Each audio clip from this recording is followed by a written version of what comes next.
E nós estamos em contato agora com Fernanda Manhota, que é coordenadora de Relações Internacionais da FAAP. Fernanda, bom dia. Prazer falar novamente com você e com todos os ouvintes da PAN.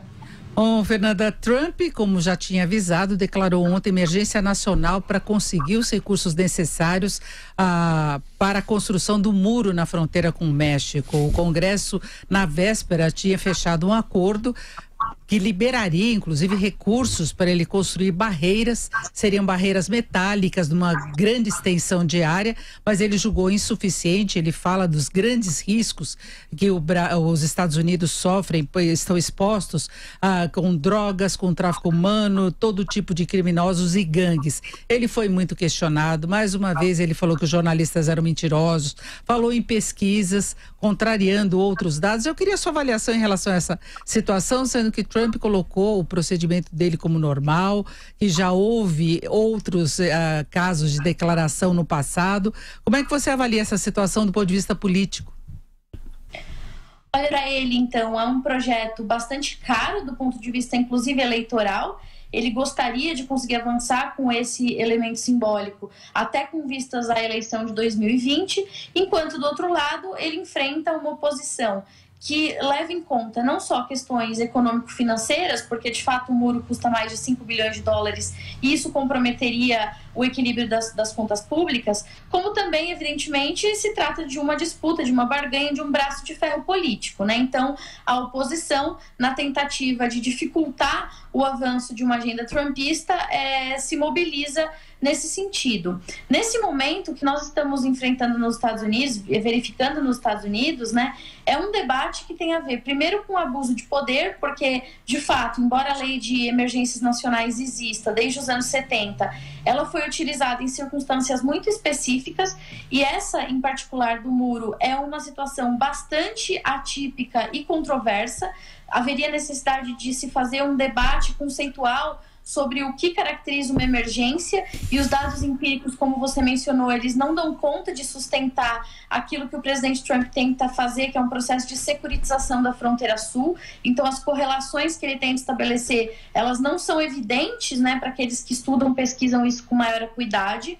E do outro lado, além dessa discussão conceitual relacionada a abuso de poder, tem um debate sobre capital político, né? Até que ponto o presidente Trump está disposto a comprometer capital político, inclusive junto aos seus correligionários do Partido Republicano, para conseguir avançar com esse projeto. É uma obsessão que vai custar ele muito, né? Muito apoio. Então, o jogo, no momento, se divide nessas duas frentes. Agora, ele diz que não é uma questão pessoal, né, nem de campanha. Ele coloca aí essa necessidade urgente mesmo de se fazer o muro por uma questão de segurança.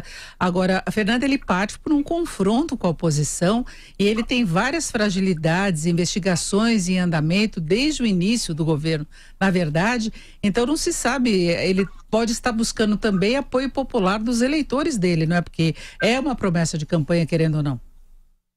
Com certeza, no fundo, toda essa mobilização, seja a insistência em falar desse assunto junto à imprensa tradicional, seja na utilização das mídias sociais, ele sempre, né, retoma esse tema no Twitter, por exemplo, tudo que aconteceu recentemente, a paralisação, né, que perdurou aí, que se alongou durante muito tempo, o discurso do Estado da União que ele fez junto ao Congresso agora nas últimas semanas, essa situação, né, a declaração oficial de estado de emergência, tudo isso faz parte da tentativa de criar e reforçar uma narrativa que tem apelo junto à opinião pública. A opinião pública americana, ela tem sido bastante sensível a esse tema, embora ela não seja exatamente partidária, né, da proposta de construção do muro em sua maioria. Existe uma forte oposição a isso.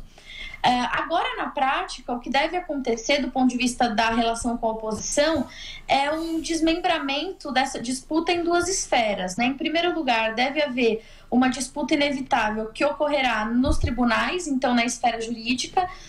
As lideranças democratas da Câmara dos Representantes e também do Senado já sinalizaram que vão para essa disputa judicial, no sentido de mostrar que há um excesso sendo cometido pelo presidente ao atribuir à fronteira sul uma situação de emergência nacional. E aí a gente retoma aquilo que eu dizia sobre um debate conceitual do que vem a ser uma emergência. A tentativa de levar isso para os tribunais, no final das contas, é postergar ao máximo a decisão, é tentar fazer com que se arraste, que, portanto, os democratas e a oposição, de uma forma geral, possam ganhar tempo, quem sabe até com vistas às eleições de 2020, né, na tentativa de desidratar o presidente até chegar nas eleições de 2020 e ali tentar reverter de uma maneira mais substantiva essa situação. E numa segunda frente, né, que não jurídica, vai evidentemente haver uma disputa, uma série de negociações na esfera legislativa. A Lei de Emergências Nacionais, ela prevê que o Congresso tem condições de declarar o encerramento dessa situação. Então, o presidente tem autonomia para declarar a emergência nacional, mas o Congresso tem condição de encerrar, caso entenda que a ameaça evidente já não existe mais ou que houve algum tipo de abuso por parte do Executivo. O problema é que a Lei de Emergências Nacionais é dos anos 70 e nos anos 80 a Suprema Corte Americana deliberou, abriu ali um precedente que define que o Congresso só consegue derrubar de fato essa lei de emergências nacionais sem depender de um veto, enfim, de um veto ou de uma aprovação do presidente, se tiver supermaioria, ou seja, precisaria conseguir alcançar 2/3 do Congresso para tentar suprimir esse status que foi agora indicado pelo presidente Trump. Os democratas têm maioria simples na Câmara dos Representantes, agora desde o ano passado, os republicanos têm maioria no Senado.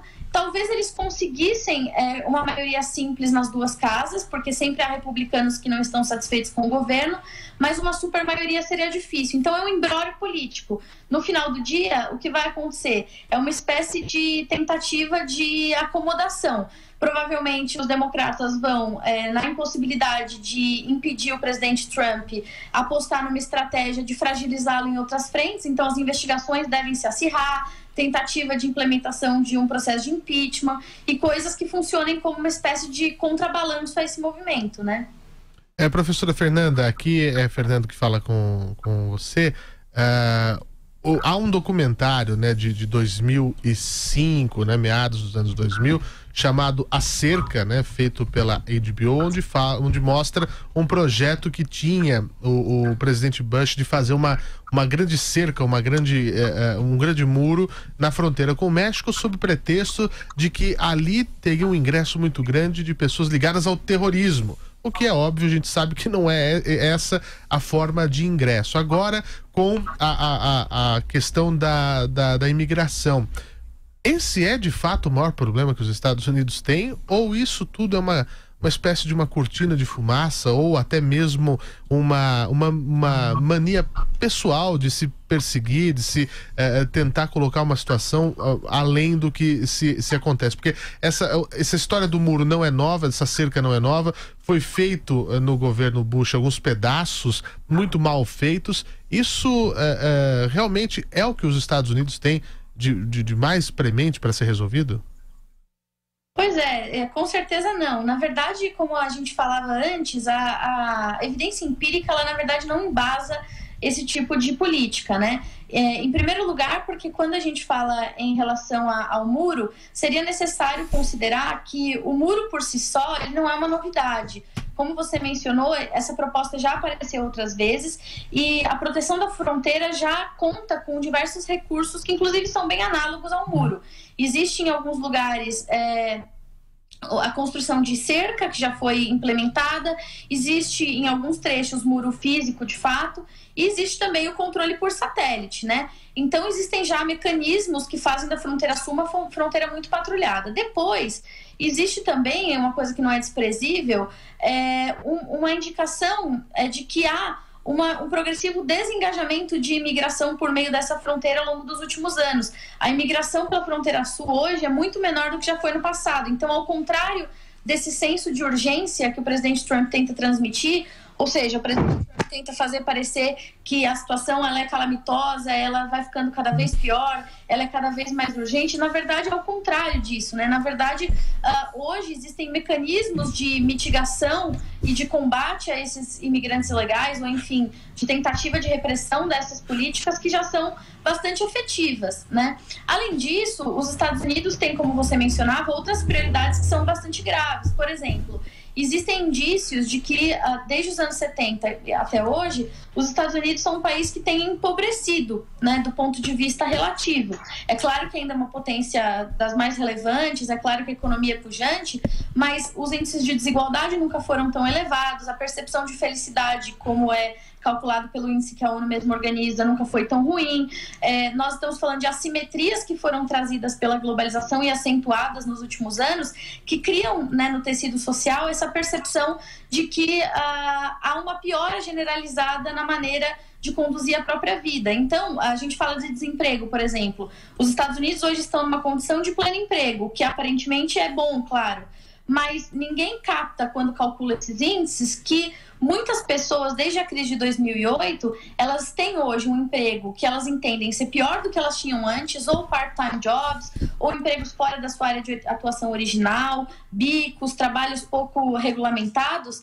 E embora, do ponto de vista técnico, essas pessoas estejam empregadas, do ponto de vista da sua satisfação pessoal, elas entendem que houve uma piora na qualidade de vida. Então, há uma onda de ressentimento que, inclusive, explica o trumpismo, a eleição do Trump, e que demandaria políticas de longo prazo, políticas estruturais para os Estados Unidos que não estão sendo trabalhadas. No lugar disso, o que a gente tem? Nós temos políticas que são, de certa forma, populistas, curto-prazistas e que criam esse efeito midiático. Então, é mais fácil falar sobre o muro, securitizar a questão da imigração, atribuir causalidades que não são óbvias, e aí a gente chega na boa e velha política, né, que eu sempre brinco, do muito espuma e pouco chope. É tentar resolver problemas complexos de forma simples, né? A gente não ataca efetivamente a raiz dos problemas, a gente trabalha só com o que está na periferia.